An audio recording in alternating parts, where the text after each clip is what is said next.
happy morning, everybody. I just got back from breakfast with Glenda, so that's always super fun and delightful. Also got new spectacles. I really like them. So I always say that I order off of Zulu, which is true, but not for these, and not for my other pair that was more like the cat eye. I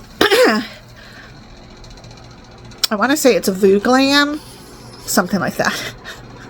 And I found out because my daughter was helping me to order these, and I could not find them anywhere on Zulu. And then all of a sudden I was like, let me Google iridescent frames. And when I did that, it pulled up, guess what? Vuglam. So I think that's what it's called. I don't know. I get so confused with them, but they just popped up on Facebook one day and I was like, those I need to have.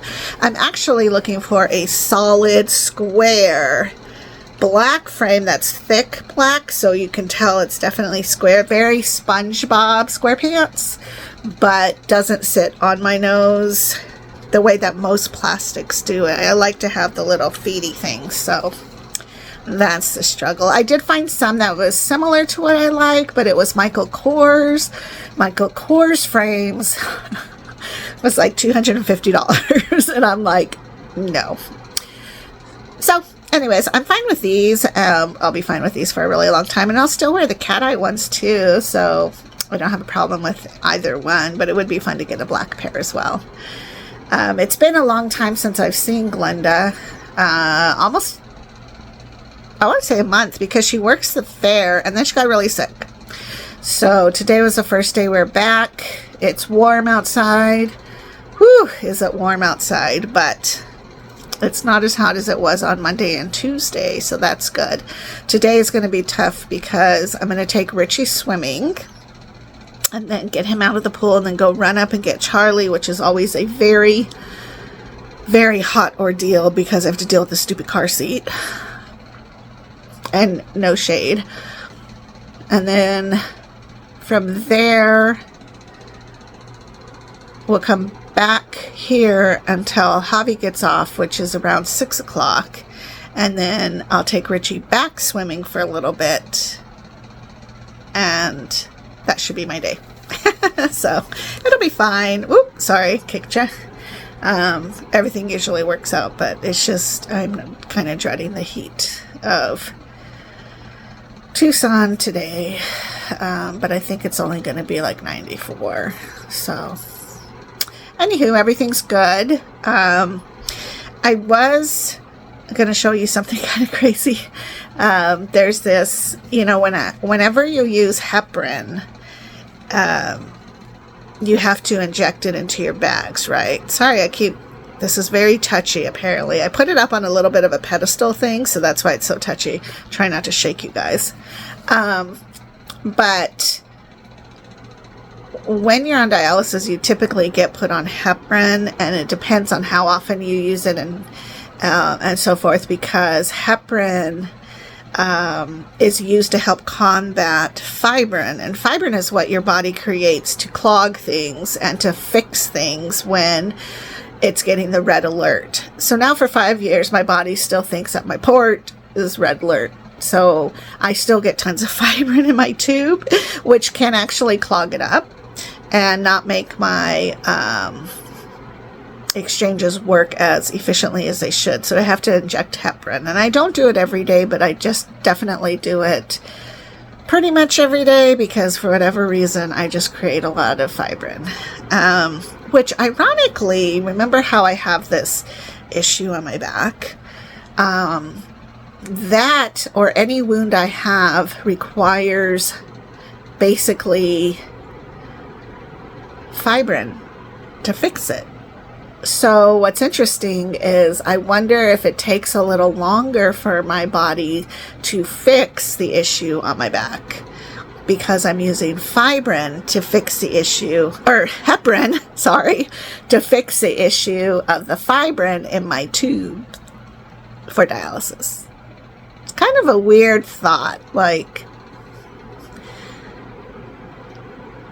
it would be better if I didn't use any Heprin, because then I think my body would just create the fibrin to be where it needs to be, which is healing the spot on my back faster, then perhaps it is because I'm having to use heparin.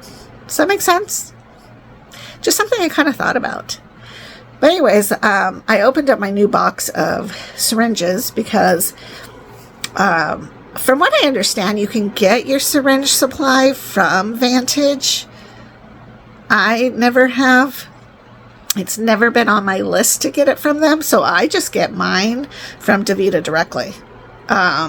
They just give it to me when I ask for a box in the office.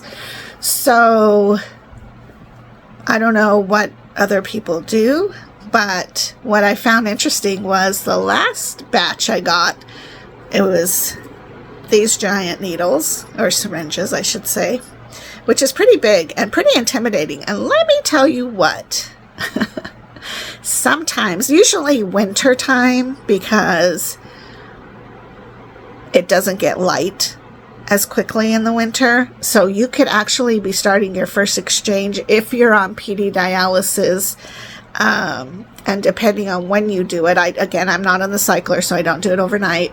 I do it all throughout the day. So my first exchange could be anywhere from 5, 6, or 7 o'clock in the morning, and so it could be dark. And I don't want to turn on all the lights because, you know, my partner's sleeping, or I just don't feel like it, whatever the case may be. Or it's early dawn and I just want to have the light of the outside sunrise, maybe. I don't know. But I have accidentally stabbed myself trying to put heparin in my bag and kind of missing because I'm not paying attention. And I do have to say, this really does hurt. And I don't stab myself a lot, but every so often that might happen. Whereas this new box I got, look at this one. This is so little. This is nice. I actually prefer these because they're less intimidating. Although I have learned that sometimes they're not tightened all the way. So you have to make it a point to twist it. Even before I pull it off to inject the heparin, I twist it to make sure it's tight. Because what I found out was sometimes I have the heparin bottle and I'm trying to pull out and pull out the liquid, right? And nothing's coming out barely, and then there's a lot of air, and I'm like, why is there air happening? And then that's when I realized it's because this isn't tightened on all of them. Or maybe they just don't tighten them, the manufacturer. I don't know. But then I also think, isn't that a danger? Because now it's not sterile. I mean, it's in a sterile package, but the moment I open the sterile package, and if that's not airtight, doesn't that make it not sterile? See how all this stuff can drive you crazy? Which is why I just tighten it, and then I pull off the end, inject my little bottle, pull out the fibrin, throw it into my bag, and I just continue on with my day. Because really, there's just so much you can do. I mean, really. So if I accidentally stick myself with this one, it's just going in the bag. I'm not going to be afraid. I can't be fearful of every single thing, because you can totally become a germaphobe. I also don't wear a mask, which is very anti-dialysis, but I live in Tucson, Arizona. Okay. I want to say the first week I did wear a mask, and I sweated my butt off. Now, the difference between me and somebody else and doing the cycler is that at night, when you're doing the cycler, you're hooked up to it, you're not going anywhere. You've showered, you've taken your makeup off, you're in your jammies, you are in for the night for whatever it is that you do at night, and that's it. For me, that's not it. Like, to me, or for me, I am already planning to go out, or I came home to drain so then I could go back out, or I am planning the rest of my day like today. I have to have my face ready and myself ready for taking Richie swimming, so going out in public, and then going to get Charlie, and then coming back. You know, it's like all this stuff I still do. I still live life. So I don't have time to get my jammies and wear my mask and not care about whether or not I'm sweating to death under my mask.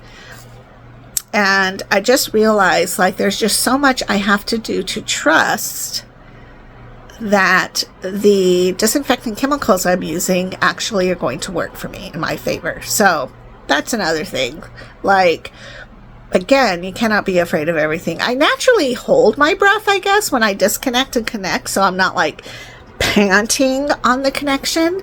And I think if you're panting on your connection, then you have a bigger issue than just sterilization, to be honest. I think that there's definitely something weird going on. But then again, nobody else is in here. It's my germs, my body, my environment, and so I don't wear a mask because I'm not going to sweat to death, and I have to go in about an hour or two to continue with my day, and I don't need to go shower and then redo this because I've sweat to death, right? That's my thing. Plus, I can't breathe with the mask on. I don't know who can be that successful breathing with one on. I mean, you do have to wear one once in a while, especially during all that chaos. I also call it the lying years. But that's my preference. That's what I do. So I guess in a nutshell, all I'm saying is you have to use a lot of logic when it comes to your dialysis. If you stick your finger, decide whether or not you feel like it's okay to just stick your bag and be done with it. I don't know how people get I know how people get peritonitis because that is a cross-contamination that happens. But if you just follow the basic hygiene rules, I can't see how you would get peritonitis, which is an infection in your peritoneum, which causes havoc and serious complications to dialysis. So, I don't know. I think just being super washing. And plus, now they're taking away the Alcavis, which is what we use to disinfect and soak our connector to or with. So now they're like, oh, you'll be fine. And I'm like, okay, so if I stick my finger and then I put it into my bag, I'm just going to say, oh, I'm fine. Because what else do I got to do? Can't live in fear. So that's my story today. My lesson. All right. I'll talk to you guys later. You have a good day. Be careful of those needles, though, because they do hurt. And you can bleed. So the little one's not as bad as the big one, but it definitely happens. And now I made it a habit to make sure, even the big ones, that I make sure that they're actually screwed on tight so that I'm not losing a needle someplace, because that would be bad. Okay. Talk to you guys later. Bye-bye.